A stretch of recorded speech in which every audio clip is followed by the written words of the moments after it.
live. You're up first. Yeah, great. Good evening, everyone. Good evening. Thank you for coming. My name is Pat Young. I'm Planning and Development Director for the City of Raleigh, and I want to welcome you tonight to our Community Conversation Series. This is our third out of 6 where we're exploring critically important topics related to the growth and future of our beloved city of Raleigh. This is under the Reflecting Raleigh process. Reflecting Raleigh is the umbrella term we're using for the engagement and conversations we're having about our next comprehensive plan. The comprehensive plan is a guide for how Raleigh will grow and evolve as a city over the next 20 years. And your input and your engagement is incredibly valuable and important, and I'm really appreciative for you taking the time to be here tonight. The feedback you provide tonight and over the coming months and year as we develop the plan will inform the vision and goals in the city's next comprehensive plan. And so again, critically important. You will have seen QR codes on your tables. They're in the little tents in the middle of your table. And that links to a survey about transportation. I would strongly encourage you, in addition to the feedback you provide tonight, to use that QR code if you want to provide additional information and feedback. Please spend a few minutes letting us know what you think about this event and about any further thoughts you have on transportation and mobility here in Raleigh.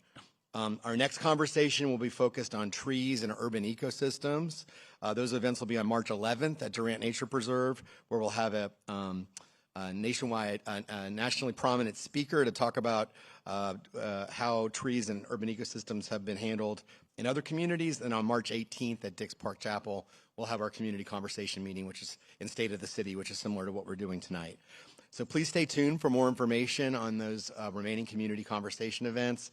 There's going to be lots and lots of opportunities for your voice to be heard in this process, but we think these community conversations are a great way to get a fact base that we can all share and refer to as we develop policy over the coming weeks, months, and years. Last week, or actually, I guess it's been 2 weeks now, we did have to reschedule this event because of the snow. We heard from Charles Brown and Julie White. Julie is a beloved colleague with our Department of Transportation who focuses on our statewide transit operations. And Charles Brown is a national leader on equitable transit. They talked about advancing mobility, safety, and equity at the state and national level and how we can incorporate some of those models here in Raleigh. Tonight, you're going to hear kind of our state of the city from city staff and our transportation professionals from our region and from our NCDOT staff working on local and regional transportation issues to advance those same goals. So with that, I'm going to turn it over to Nick Neptune, who will introduce our first speaker and be our MC for the evening. Nick is a citizen leader in both mobility and in many other issues across the city, former chair of our Bicycle Pedestrian Advisory Committee, and a great person to help lead tonight's conversation. So with no further ado, I'll turn it over to Nick.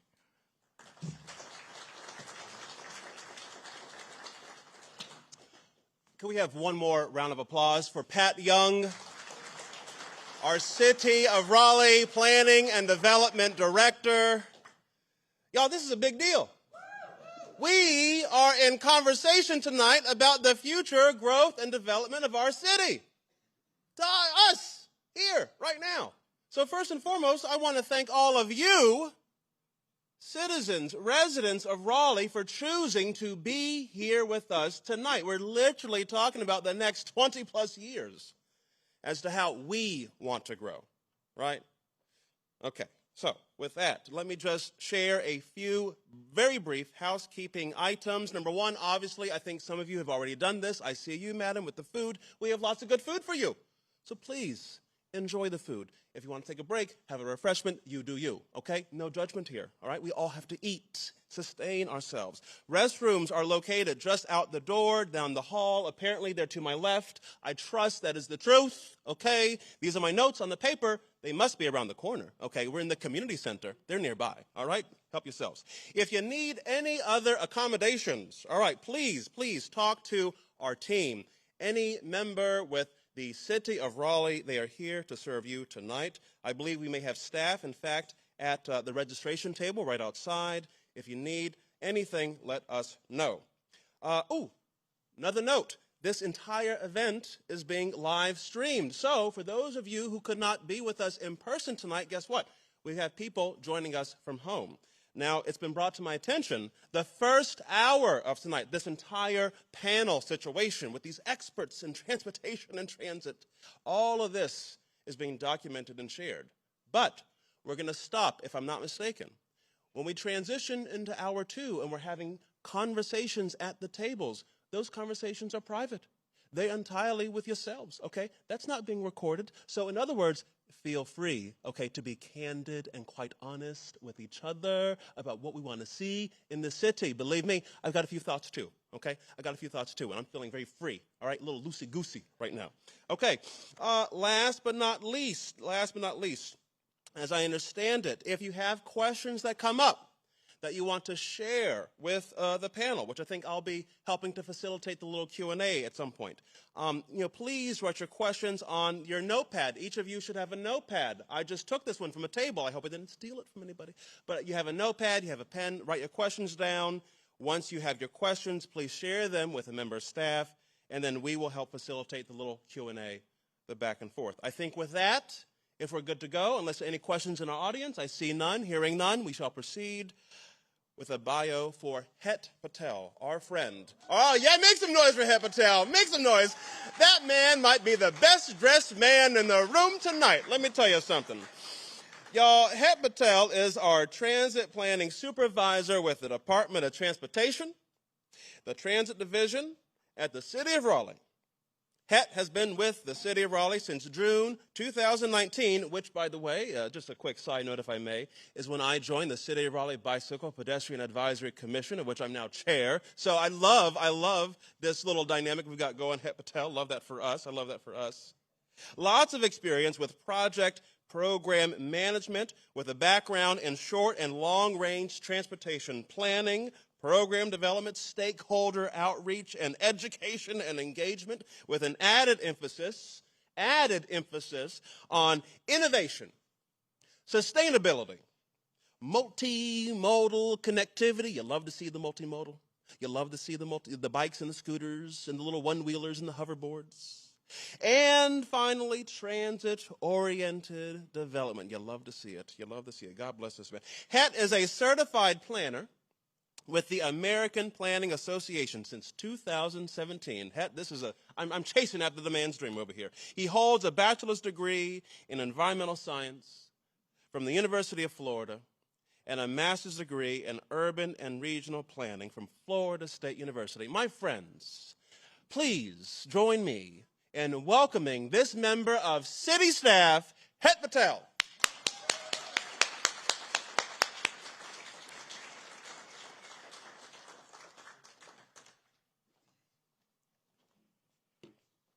Thank you, Nick, for that introduction, and thank you for the compliment about the outfit. I appreciate that. Thank you all for joining us tonight and taking interest in this topic of mobility conversations around the comprehensive plan. This is an important topic, and we will get started with an intro video about the history of transportation in Raleigh.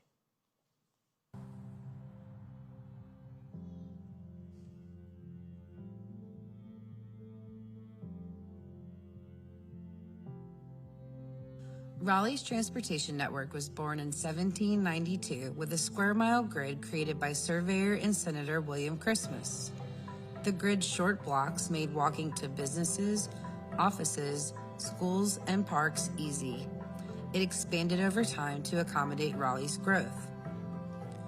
Principal streets like Wilmington Street, Hillsborough Street, and New Bern Avenue extended out from the Capitol building. As the population expanded, these streets became primary routes into the city core, while the small, regular blocks remained only in downtown Raleigh.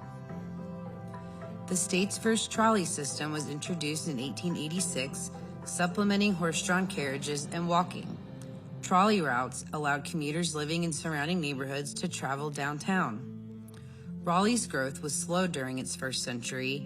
However, between 1890 to 1930, the city began to see its first suburban neighborhoods. Railroads brought about a more modern method of travel, connecting Raleigh with its surrounding region. Amtrak continues to serve the region today from Raleigh Union Station. Widespread use of the automobile began in the early 1900s. Suburbs continued to expand, but no longer had the need for streetcar or railroad lines. Raleigh experienced steady growth over the next few decades, with infrastructure changes starting in the 1940s. New corridors outside the city center, like Capitol Boulevard and Six Forks Road, reshaped transportation towards the suburbs. The sprawl pushed into established neighborhoods, often impacting disadvantaged communities like the Fourth Ward. After World War II, the construction of a new federal highway system made long-distance automobile travel more common. This allowed people and goods to move faster over longer distances. As many jobs remained in downtown Raleigh, more people who lived outside the city began commuting by car. From the 1970s to the 2000s, Raleigh's growth mostly spread outward, driven by zoning that favored low-density development, separating residential, commercial, and industrial areas. This separation increased distances, contributing to more traffic and lower property costs. Widening roads initially helped with congestion, but the city soon recognized the need for a more sustainable and equitable transportation solution. Inspired by its historic trolley system, Raleigh launched its own bus service in 1974. This marking a commitment to providing efficient and accessible public transportation for all residents. The last few decades have introduced newer transportation methods, including more frequent bus service, designated bike lanes, and expanded greenways. Raleigh's growth has created significant traffic challenges, including reliance on high-speed corridors. Contributing your ideas and input will help shape the next comprehensive plan, giving us the opportunity to explore new transportation options and build a more sustainable, livable city.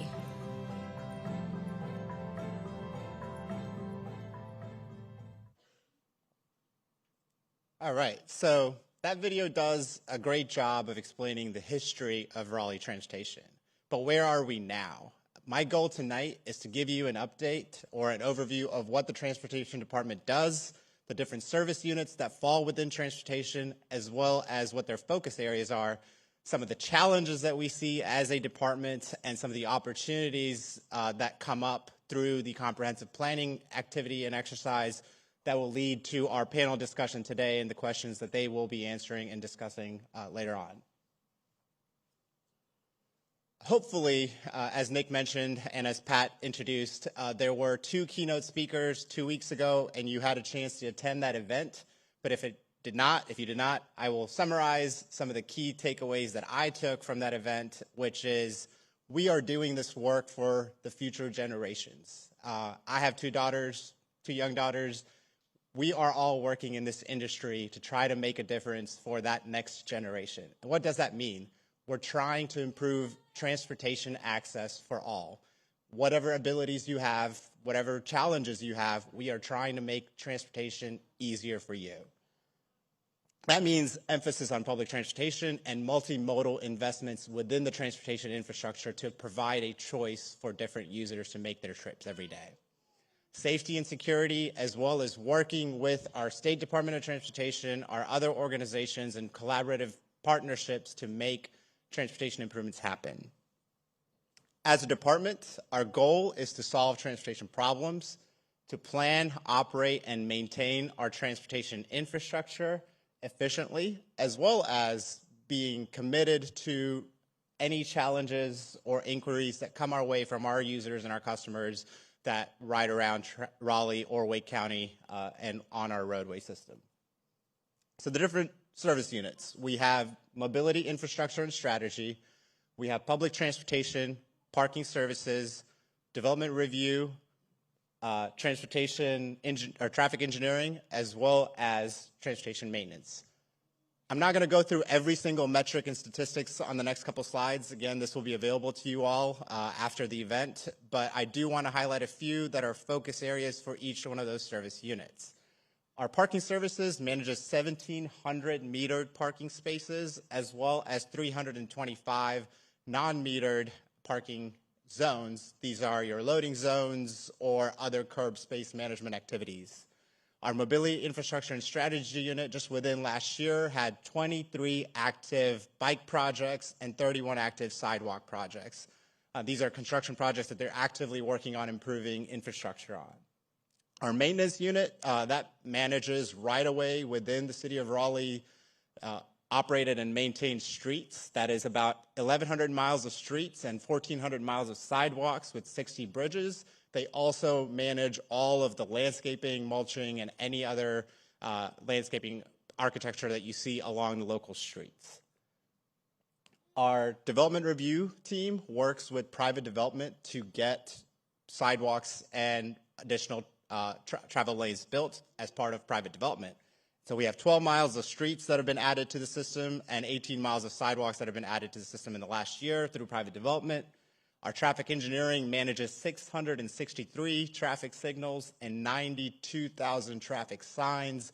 Again, that's all of the signage that you see on the roadway system, helping people understand the rules, laws of what they should and shouldn't be doing on the roadway, as well as they manage the traffic operations from a safety perspective, reviewing safety incidents and considering where interventions are needed to make sure that our traffic flow is operating efficiently. Our public transportation system has 36 bus routes. 11 of these are high-frequency routes, so they operate every 15 minutes. And then that has an annual ridership about 4.5 million. That is just for the city of Raleigh, Go Raleigh's transit system. In Wake County and regionally, we do have additional transit providers that also have some transit ridership, so that number is larger if you grow this conversation regionally. Hopefully, a lot of you may have an idea of what this street is. This is Capitol Boulevard. You may have actually been one of the cars waiting in that traffic. One of the things I want to highlight on this visual is actually something that's missing. There is no sidewalk. There is no bicycle lane. And so if you were trying to make a short trip in that area, your automatic choice, mode choice for transportation was a vehicle, was a car. You did not have an option to make that trip in any other way safely. So our conversation today, again, the video did a really good job of providing an overview of the history. I'm going to talk a little bit more about some of the key factors of how the city of Raleigh has grown and what that means from a challenge perspective for the transportation network. So since its inception, City of Raleigh has grown by 151 square miles. And as you can see in this visual, that growth is more substantial and exponential past the 1950s and 1960s. So we've grown more outwards, taking up more space from a land area perspective since that time frame. And at the same time, in that time frame, our population has exponentially grown, but the density of that population growth has decreased by half. So what that means is, again, as we're growing outwards as a city, the density of all of these areas was continuing to decrease, and that, again, leads to a lot of people choosing vehicular mode of transportation as their primary mode to get around the region. Compared to peer cities, again, our vehicle miles traveled on average per day per person is about 30, and there are areas around cities that have less vehicle miles traveled. So another highlight I want to make here is in this visual, the darker areas of the map are those areas where on average people are driving more than the areas that are lighter. And if you were to overlay our public transit service on that map, you will see that the lighter areas are where transit is frequently provided, or they are activity nodes where people are traveling smaller distances between those areas. This also posed a challenge from a street connectivity perspective. Post the 1950s, 1930s, the development pattern changed and introduced the cul-de-sac development pattern that we see predominantly in the suburbs that reduced the street-to-street connections that we see, as well as funneled most of our traffic into arterial corridors. When that happened, again, the option was to widen the arterial corridors to move automobiles more efficiently. And that leads to, on those arterials, people driving at higher speeds as well as more volumes as a whole. 1 in 3, so a third of fatal accidents involve a bicycle or pedestrian. That's astounding. As well as those accidents happen on roadways with 4 or more lanes at speeds of 40 miles per hour or more. And if you take a look at that statistic more closely, that all of those accidents are congregated within 10 to 15% of the transportation network. So really, what can we do in this situation? We have to look at transportation modes differently. We have to look at how we are trying to move people throughout the city. If you had 30 people that were trying to move in 20 cars, you're taking up a different amount of space on the roadway system compared to 30 people on bicycles, compared to 30 people in a bus. And that's not a full bus. We can carry more capacity in buses. As well as, again, if we prioritize these modes differently, and I'm not saying that vehicular trips are gone. I understand that different types of trips will require vehicles to still make those trips. But the idea here is to provide an option for connections between smaller trips where people can make those trips with walking, biking, or transit by connecting activity modes together and allowing that high-frequency network to do some of that work where not every trip has to be a vehicular trip. And so, again, if you prioritize in a 10-foot lane different modes, you're able to move more people efficiently, as that graphic shows. This can also solve another problem that's in our transportation network. How many times has anyone tried to walk to a bus stop and realized that the sidewalk stops in the middle of nowhere and does not actually get you to the bus stop? And that works for people that can actually walk or bike to an area, but if you have mobility challenges, that's even more of an obstacle to riding public transportation or using a different mode of transportation. And every trip, one of the keynote speakers 2 weeks ago mentioned this, and this is a good takeaway, every trip starts as a walking trip. Regardless of what you're doing, you're walking out of your house into your car, walking out of your house to a different mode of transportation to make a trip. All of these trips start and end by walking. And so we have to continue to focus on those gaps in the transportation network that allow us to access public transportation as well as bike lanes, sidewalks, and other areas that can be more walkable. Transportation by itself is not the solution.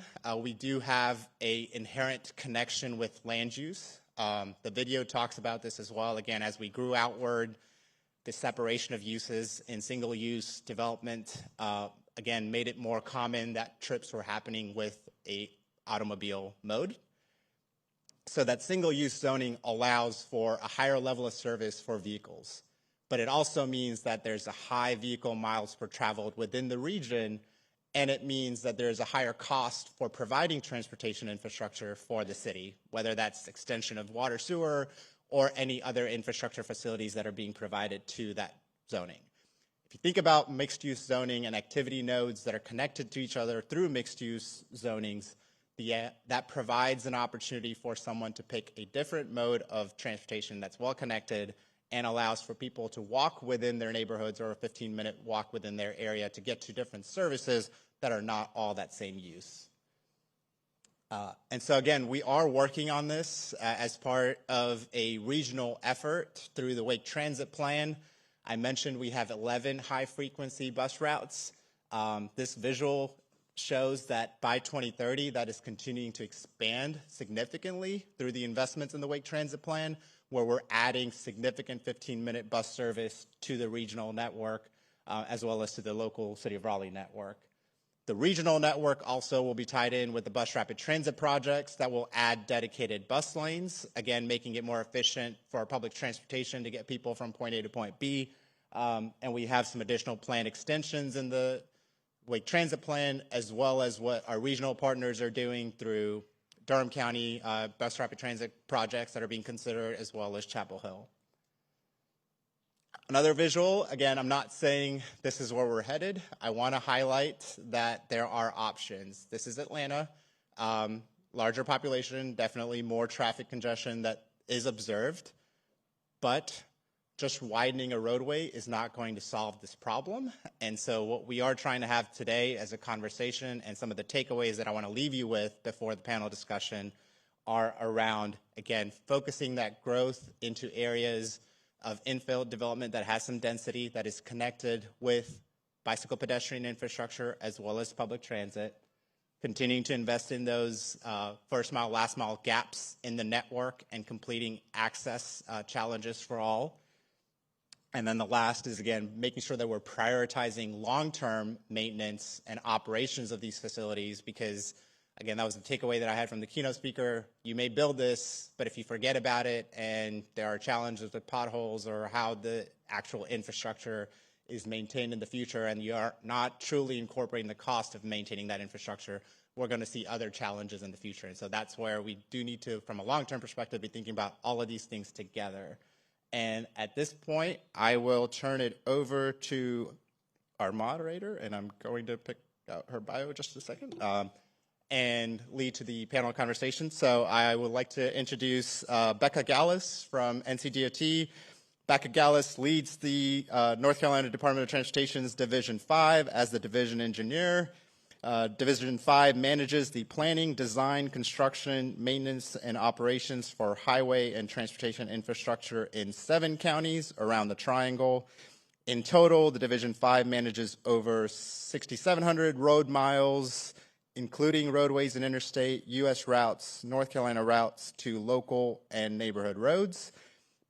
Prior to her role in Division 5, she was the director of NCDOT's Division of Aviation, managing a robust and safe air system across North Carolina's 72 public use airports. Becca graduated from the Massachusetts Institute of Technology with a Bachelor of Science in Civil Engineering. She lives in downtown Raleigh, and with her preschooler and husband is often found at the playground here at Chavis Park on the weekends, and the splash pad here is also awesome, so we have been here before as well, plenty of times. And I'll turn it over to Becca.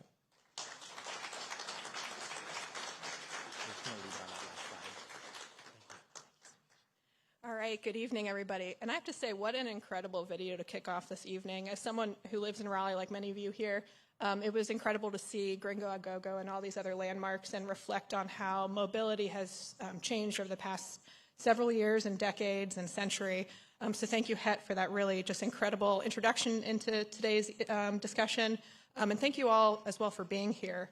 Tonight's panel I'm just really excited to share the stage this evening with some of people who I really admire and look up to and who are leaders in our industry.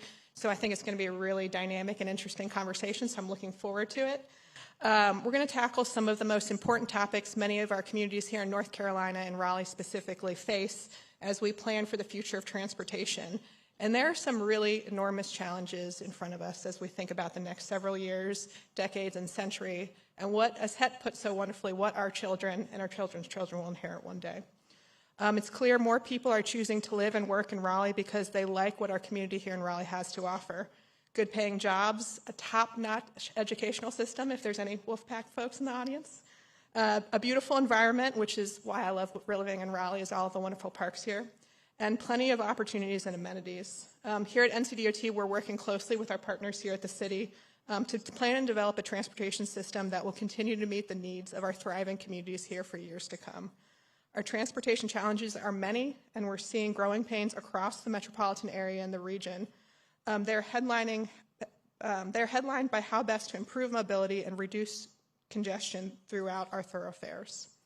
Improving the services we offer for those without reliable transportation and creating a system that allows people to have more choices for how they get around. Work is underway to develop Raleigh's next comprehensive plan, which we are so excited to partner with Raleigh to vision that.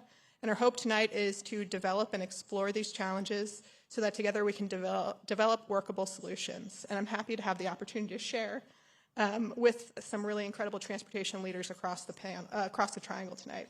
So I'm going to give each panelist an opportunity to introduce themselves. So I'm going to start with Kenneth Ritchie right here.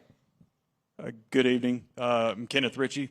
I'm one of 3 assistant transportation directors with the City of Raleigh Transportation Department. I've been with the city. It'll be 15 years on Saturday. So it's been tremendous to be here and kind of experience the growth that we've seen here in Raleigh. Came to Raleigh in 2002 to NC State, bachelor's degree in civil engineering. I've also got a master's in public administration from UNC Pembroke, and certainly I'm excited to talk transportation tonight, so thank you all for being here. Great, Kenneth. All right, next up is Joe Milazzo.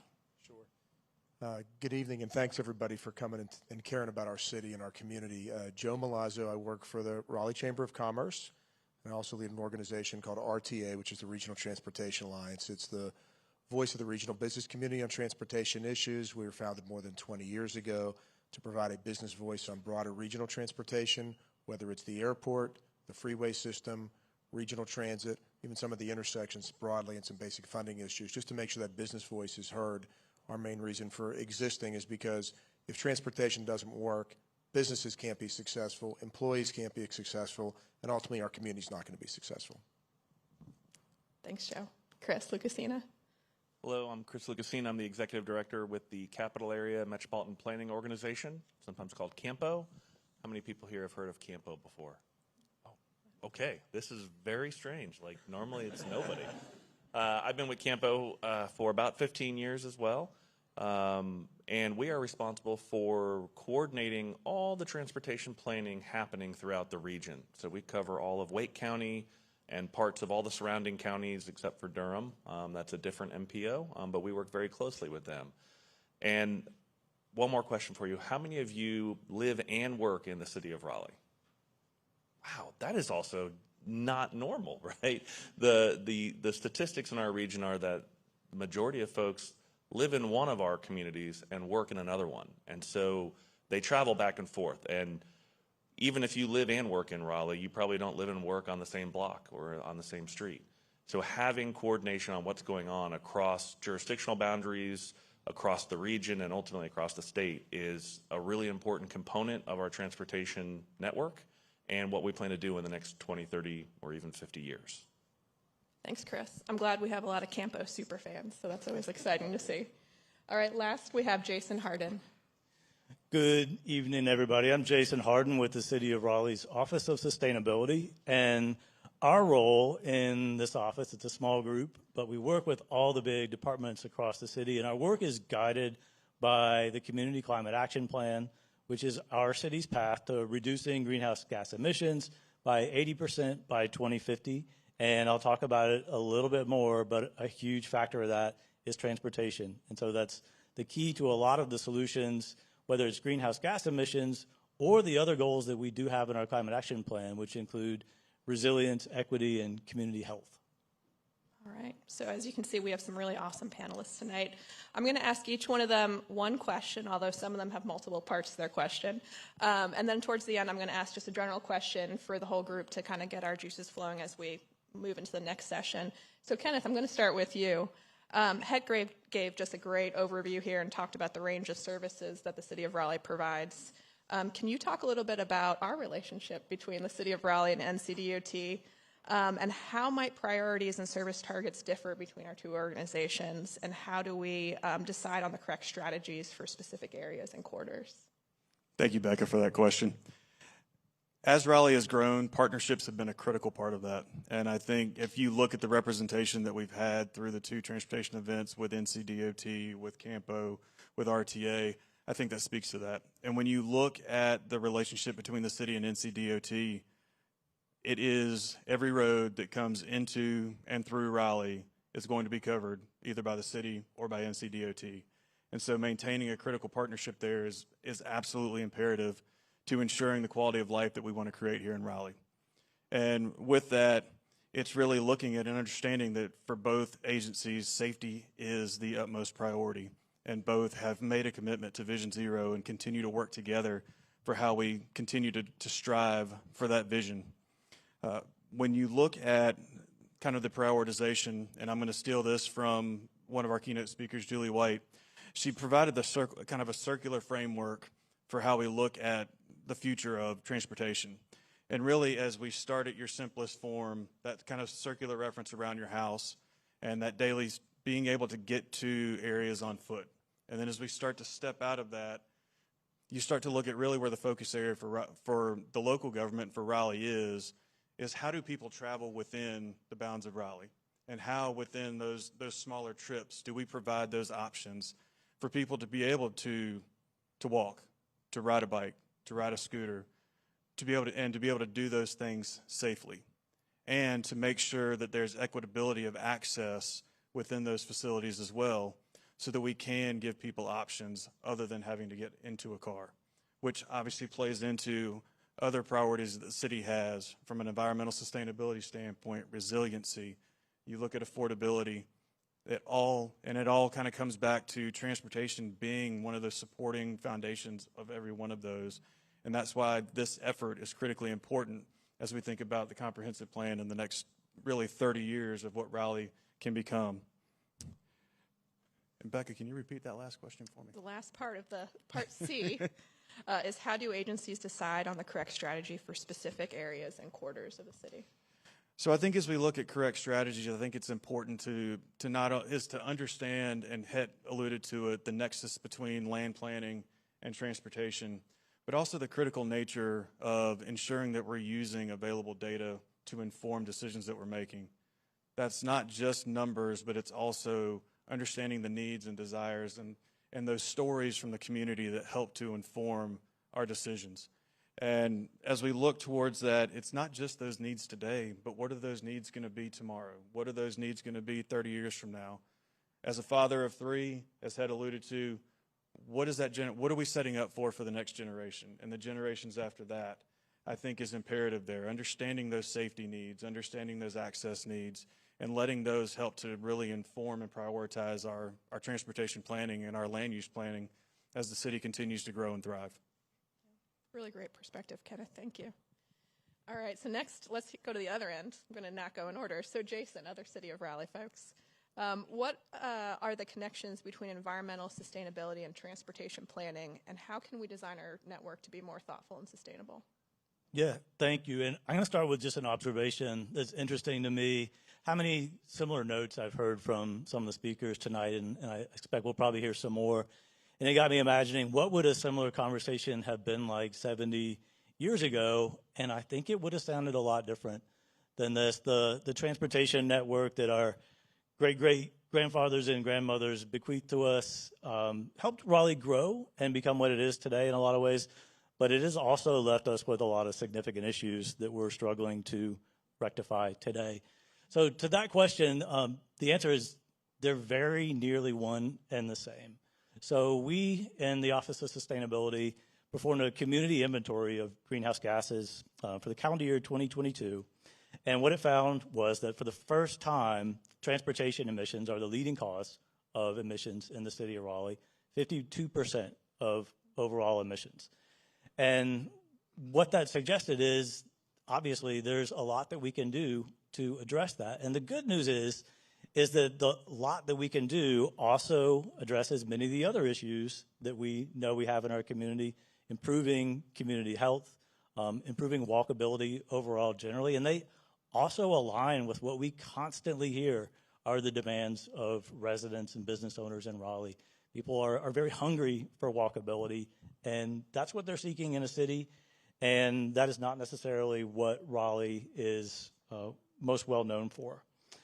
So in some ways, this is not a transportation question, and that's why I noted some of the commonalities that speakers have mentioned before. In some ways, it's not even mainly a transportation question. It's a land use question, first and foremost. And when I think about land use, I think it's almost like the Matrix. It's like this thing that we're in that's invisible. We don't see it, but it shapes so much of our lives. It shapes where we live, how much our housing costs, and it certainly determines how we get around. And right now, it tends to determine that we get around in driving.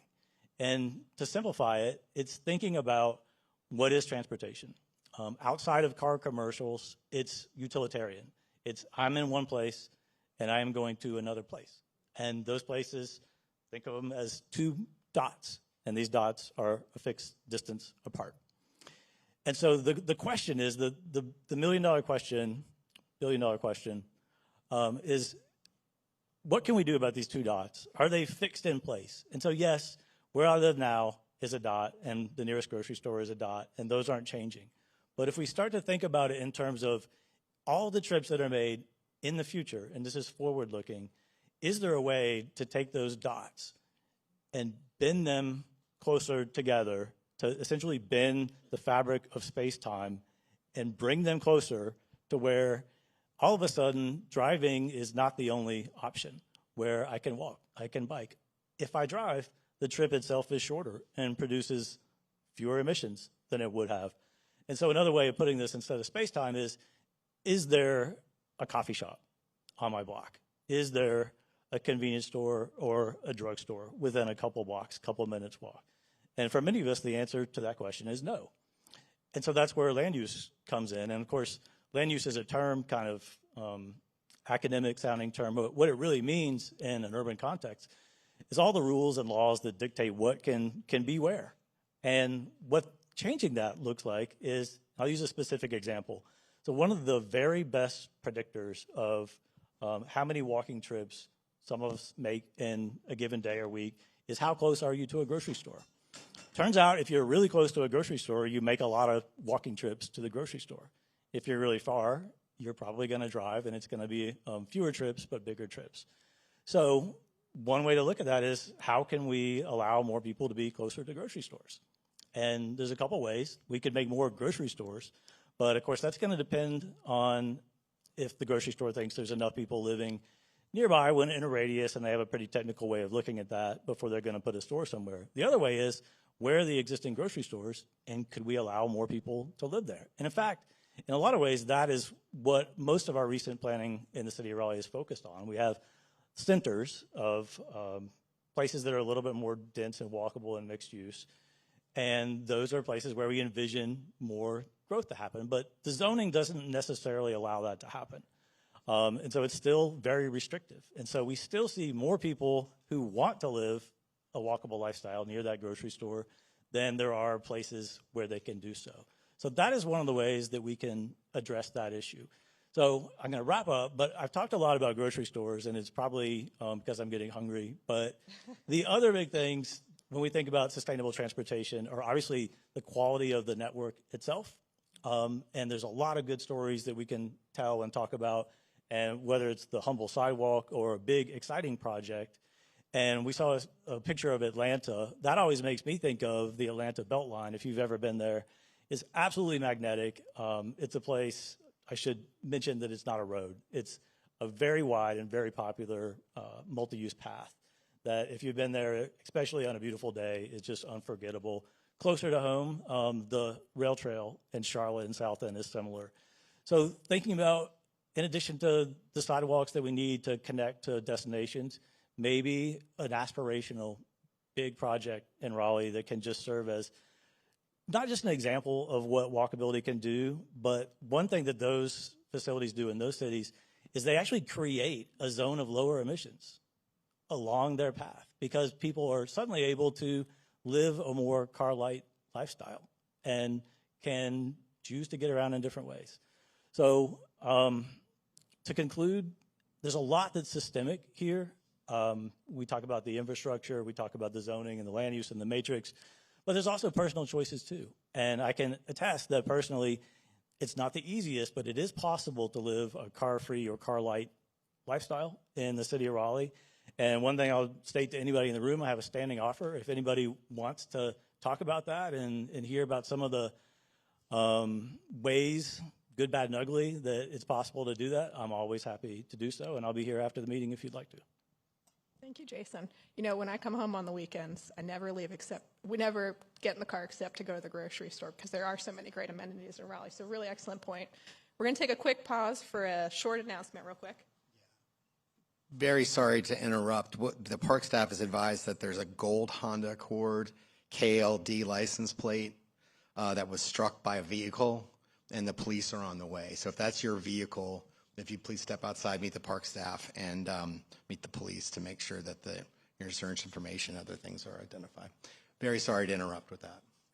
Seems also apropos somehow about safety and less reliance on vehicles. Thank you. Yeah, I walk today, so I don't have to worry about my car getting hit. Perfect. All right, Joe. What is the role that the business community plays in supporting multimodal transportation? Sure. So we have several roles. Again, Joe Milazzo, work for RTA, and the Raleigh Chamber of Commerce. I would say at a basic level, it's to inspire action, to elevate issues, to try to bring the public and private sector together, and actually to support a lot of the speakers that you heard today, yourself, Kenneth, Paul, so many other folks that are doing the work they're doing. You have tremendous leaders here for the city, for Wake County, for the Metropolitan Planning Organization, for our transit agencies, for our state DOT, so many other groups that are working tirelessly to make not just our lives better, but as you heard, the next generation's lives better. And this doesn't just magically happen, and it doesn't happen by accident. And so one of the roles a business community can do is to highlight issues, to provide focus, on occasion to challenge some assumptions, not necessarily even by our government partners, sometimes yes, but also by our own business community or the public as a whole. Things such as promoting accelerated transit, bus rapid transit, you heard about that earlier today, support for improvements at the airport, finding ways to make our freeways softer almost, to make it easier to cross them so they're not a barrier, for example. Just different things that we can do to make that work, and always making sure that we're in touch with the needs of the business communities that we represent, because some folks live in downtown Raleigh, in downtown Durham or Cary or other places. Others live further away, and most folks don't live far away just so they can have a long commute. There's a number of reasons why they live where they do, making sure transportation will work for them and we can elevate those needs. Awesome job. All right, Chris, you have a unique viewpoint in that you get to see the region across the capital, not just Raleigh. How do you see Raleigh fitting into that larger region more broadly? What does a system look like that can deliver reliable service throughout that area? And then lastly, in what ways do you see Raleigh's role changing over the next 20 years within that region? So I feel like I should have written all that down before we got started. I got it right here. Yeah. So I'll start with almost the first and the last question, I think, combined. And, you know, Raleigh has been an anchor in the region. In fact, we actually talk about downtown Raleigh as what we call an anchor institution for the region, not just for the city itself. And maybe in part because of that, but certainly in being the largest municipality and the biggest in terms of population in the region, Raleigh is a leader in the region in so many different ways, both in transportation and in other areas. And I don't really think that's going to change in the future, right? I think that's going to continue. And in fact, I think it's going to actually, there'll be, whether it's by request or just organically because that's what the region needs, that leadership role will continue to increase, not decrease. What was your second question? Number 2 was, what does a system look like that can deliver reliable service throughout the greater area? Yeah, great. That's a great question, and it's one that we work on and struggle with on a daily basis. Transportation, like a lot of infrastructure, is not something that we do for the short term. In fact, short term in our parlance is like 5 to 10 years. Long term is 30 or more years, and that's how we spend a lot of our time is thinking about that. You might think in your personal life that planning for something next year and planning for an expense next year is out there a ways. We're planning on the big projects and even some of the smaller projects at this point 5, 10, 15, 20 years out. One of the biggest challenges we have is funding. That is the perennial challenge that we have. We don't have a problem with coming up with good ideas, a lack of imagination, any of those things. The biggest challenge we have is funding. And as time goes on, more and more, I think we're going to have to realize that in order to do the things that we feel like we need and want to do in the region and in the city, we're going to have to rely less and less on the state's resources, especially the financial resources, to be able to deliver those things to keep a good transportation system and a good quality of life in the region. I think that answered your question. Thank you. Yeah. All right, so to cap it off here, a general question for all 4 of you, so feel free to argue over who gets to go first. So as Raleigh grows, what are you most excited about, and what big idea do you have for transportation in Raleigh?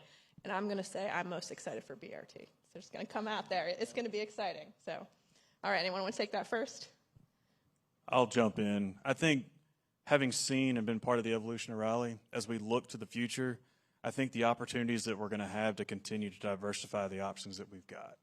BRT we're on the precipice of BRT as we continue to look at how we build out a network that promotes active mobility, I think is really going to be exciting for what the foundation it creates for the future. As we start to look a little bit further out, obviously automated, autonomous transportation is another piece that's out there. We're starting to see it with some of the autonomous deliveries, and certainly there's a lot of research that's ongoing with automated and autonomous vehicles that are really going to start, that we will start to see become a part of life over the next 30 years. And so part of it for the city especially is going to be, how do we start to prepare ourselves and make sure that we've got a framework that provides that as another option for the community as it continues to grow. Chris? I'm going to maybe answer this with sort of a selfish answer. We love those. Came to the Triangle region about 25 years ago, and I don't know why I was thinking this in my head at the time, but when I got out of the car and looked around, I said, well, where are the flying cars? I'm in RTP, Research Triangle Park. Like, it's supposed to be super futuristic. And I still kind of have a chip on my shoulder about that, and am trying to do something every day to kind of get us there. But I really do think the continued expansion and build out of a truly multimodal network, both in the city and throughout the region, will continue to be one of the most important things that Raleigh can lead on in our region. And I think the other thing is in emerging and new technologies, whether it's autonomous vehicles, connected vehicles, or just the smart cities movement that the city of Raleigh has really been leading our region in. Things like managed freeway systems and smart traffic systems, all of those are going to be super important to kind of squeezing every ounce of both capacity and improving safety in our region and in the city. And, you know, I think we'll declare success one day when, whether you're in a car or maybe just walking down the street on a sidewalk with your phone, and it alerts you that there's a car that's about to turn on into the crosswalk that you're trying to walk across to help you from stepping out there before the car turns. That's going to be a huge win, and we're actually a lot closer to that than you might think we are. We're not there yet, but we're getting closer every day. There's a pilot project right now at NC State to look at that. That's right. All right, Jason. I'm excited because we're really lucky to be in Raleigh. We're lucky specifically to be in a place where people want to be. You can come here and you can get a job, and you can come here and it's a welcoming community wherever you're from, whether it's from rural North Carolina or the rest of the United States or the world. These are great things in and of themselves. I know sometimes we have mixed feelings about growth and change, but I will say wholeheartedly, it is good to have a community that people like and where there's a lot of employment opportunities. I've lived in places where those were not the case, and it is much better to be in a community where that is the case. But the other reason specifically why that excites me is because if it weren't the case, we wouldn't have the opportunity to rethink the built environment of this community. It would be locked in place. I have worked in places where there was zero investment, there was population loss, and that means, frankly, nothing is going to change except to slowly deteriorate. The fact that so much is being invested in this community, so many people are bringing their energy to this community, that means that we can physically change the environment that we have. And we can change it in a way that we hear people want. People are so hungry, again, for walkability. They want to live that connected lifestyle where you feel connected to your neighbors. It feels social. You're not in an isolated box all the time, although sometimes that can be the best way to get around. So I'm excited because that means in the next 20 years, the life of this comprehensive plan, we are going to develop a Raleigh that is more healthy, more connected, more walkable, more socially close, and more sustainable. Joe, do you want to bring us home? Yeah, I do. I would say three things, and folks actually spoke on most of them already. I'll just kind of reinforce them from small to big. So one, bicycling in particular, our greenway system, and then tying that into electric bicycles for all, however that's done, whether it's a city initiative or some other way, that easy accessibility for that, because if you can do that, those e-bikes, that really extends to your point, James, by connecting the dots, it makes those dots connect a little bit better if you can extend some of those distance multimodal. So that's number one. Number two, I share your excitement about BRT. I think BRT, bus rapid transit, buses resembling trains, the business community sometimes refers to BRT as buses resembling trains, and in terms of the contracting community, it's building roads for transit, the other way for BRT. Any way you look at it, any way you slice it, it's very important to get that done. There are 10 corridors across the entire market that are slated for BRT, and having an interconnected system that everyone wants to use, not necessarily for every trip, but no one in this region looks and says, well, I would never take that. We all think about, hey, is there a BRT that I could use for part of that journey? And we start doing that. That's number two. The third one, getting rid of all the stoplights on Capitol Boulevard. That's the third one that I'm really, really focused on that. NCDOT has a great plan to do that from 540 North. The city has a great plan from 540 to 440, with I believe it's called the Multi-Way Boulevard. I believe it's what it's called there. And you put that together, imagine traveling from the Beltline the whole way to essentially the Franklin County line, not encountering a stoplight, whether you're in a bus or your private automobile. It would be true nirvana. Right now it's Capitol Boulevard. Let's make it a Capitol Freeway and be much better. So that's my third one. Thank you, Joe. And thank you, everybody. I've learned a lot tonight, and I feel energized, right? So thank y'all. All right, I think we're going to turn it over to Nick now. Nick, yeah? All right. He's saying yes. I think you're going to facilitate some Q&A, but I think I got that right. Can we hear it one more time for our panelists? Our moderator? Holy moly. Well, it's been brought to my attention that we are, in fact, running out of time. We are running out of time. Now, the thing is, we're together, so we would like to at least, if we could, make a moment, just take a second, for one or two questions from the audience. If there's one or two questions, we're happy to take them. Otherwise, we can continue to transition into, I think, the conversations at the table. So I'm taking a look at the audience. This is like commission. Going once, going twice. Seeing and hearing no questions from the audience, you should feel free. You can write it down, hand it off to a member of staff. We can get back to you later. But otherwise, I think we're going to transition into the next segment of this evening. Does that sound good? Yep. Does that sound good? Yes. All right, now, let's do it. Who's up next? Who's up next? Who's up next? Here she comes. Here she comes. Here she comes. We have the intro for her? I'd love to give an intro. I have no idea. Here she comes. It's like the Price is Right. She's coming on down. I see her. What a great outfit, too. The yellow, the green. What is this? Is this Mardi Gras already? I tell you what. Yeah, She's ready. She's ready for a party. I wanted to wear my City of Raleigh colors. City of Raleigh colors. I got to represent. So, good evening, everyone. Thank you so much. Let me lower this a little bit because I am very short. There we go. You can hear me fine, right? My name is Ellen Colon. I am with the City of Raleigh Department of Community Engagement. First of all, I know you have been welcome, but I want to welcome you and thank you for being here with us tonight. I know there's a million other places you may want to be, but you have chosen to be here with us for this important discussion. So I'm gonna ask for the slides, and I'm going to explain a little bit. We are going to participate in what is called World Cafe. This is an activity where we give you the opportunity to discuss certain questions. We will take that feedback, and then we will take your feedback, and it will help us make decisions. So in each of your table, you have a staff member or volunteer. One of them is he's going to be a note taker, and then another one will be the host of your table. I am going to read this so that we're all on the same page, and I promise I'll go fast. So World Cafe is designed to foster open communication and sharing within a group. It includes a series of simultaneous conversations in response to predetermined questions, and participants change tables during the process so that they can connect with a larger group of individuals and hear new perspectives. You can go to the next slide. So you guys have already been divided into your different tables. You all have a lanyard with a little name tag, right? And you will see that there are 3 numbers in the bottom of your name tag. We'll get the next, we have a, this one? Oh, this one. Big green right there in front of me. Okay, that's what it is. All right, thank you. So the concept is really easy. So you guys see your name tag at the bottom. There are 3 little numbers. The first number is the table that hopefully you're already sitting at. If not, then in the first round we will move.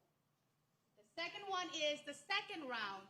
Once the timer goes off, I will let you guys know, hey, you guys talk for 10 minutes in your table. I'm going to get 3 minutes to move on to the next table. And all of the numbers are on top of the tables. And the last one is the third round. I'm sorry, I saw that. I apologize. You can hear me now, right? So the last one would be the last round on your third table. Each round, we are going to be going through a different question. So, we just talked about that.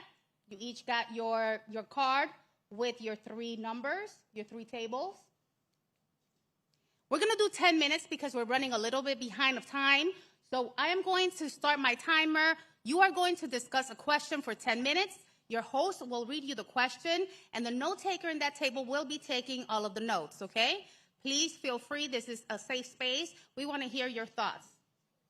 At the end of the 10 minutes, I am going to let you guys know the time's up. You have 3 minutes, and then you will move to the second table that is on your name card. All right? Pretty simple, right? We're good? All right, I'm going to move on. You have 3 minutes to move. So we're going to do this for 3 rounds. And then at the end, we're going to collect some of the kind of like themes that we heard throughout the different tables. And if we have time, we will go ahead and share these. This is everything that I just said, okay? All right, some quick rules just to make sure that we're all like respecting each other, that we're listening to each other, because we're really glad that you're here. But we want to make sure that your time here, that we listen to what you have to say, and everyone's time is valuable. So rule 1, share your speaking time. Keep your contributions brief. Invite others to share. Encourage participation from all. If you're a talker like myself, sometimes you're going to be like, next one, all right? So remember that, all right? Avoid interruptions and avoid dominating the conversation. Rule 2, we value all contributions. So recognize the value of different perspectives. Part of the reason why we are doing this, and you're going to 3 rounds with 3 different groups of people, is because not everyone is going to agree with you. You may have one of the rounds that everyone thinks the same way you do. Good luck with that. But we want to make sure that everyone's opinions and perspective are listened to and are respected. And number 3, be curious, not critical. That sounds like something we would tell our kids, right? Ask questions to understand and do not critique. Rule 4, pause for reflection. Allow moments of silence for processing information. Rule 5, uphold confidentiality and respect. Let's respect other people's privacy and refrain from sharing others' contributions. All right? Are you guys ready to get this started? All right, so if we are ready, I don't think there's another slide. Let me go back. Yep, that's it. We're done. All right, I am going to start the timer. I got to stay by the mic because otherwise the IT guys back there will look at me funny. Okay. So you guys, in the time that I look my timer, you can start going to your table. That is going to be the first number.